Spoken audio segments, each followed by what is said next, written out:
Good morning, friends.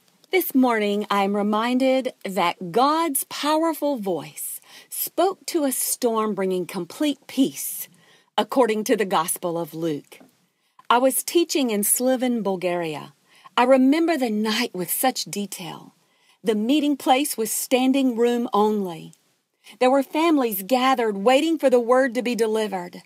The worship began. It included a team of 2 voices, a keyboard player, and an overhead projector displaying the words in Russian. I remember closing my eyes and getting lost in His presence and in the sound of all those as they cried out to God. There was a sound being released from the innermost of these precious saints that can only be described as one of complete reliance upon Him. They were desperate for Him. I will never forget that sound, and honestly, I haven't heard it since. As I took the pulpit that night, I realized that the physical acts of worship that I had been teaching about throughout the various villages were being manifested at that moment in that church. These acts of worship were changing the atmosphere.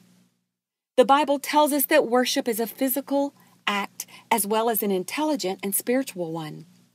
Physical worship expressions are strewn throughout the scriptures.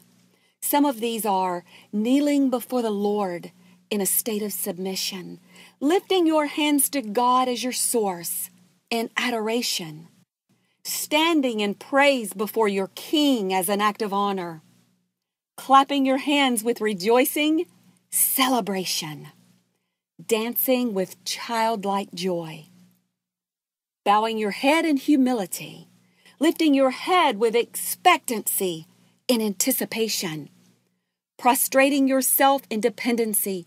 That means flat on your face. Oh, it was so beautiful to be surrounded by the presence of God in complete abandonment, without regard of the person standing to your left and your right. It was about relationship. It was about trust. It was about desperation and complete surrender. Spending 3 to 5 minutes demonstrating just one of these expressions of worship will change. It will calm your storm. Go ahead, try it. Thank you for listening, and I'll meet you here again next week. I'll see you then.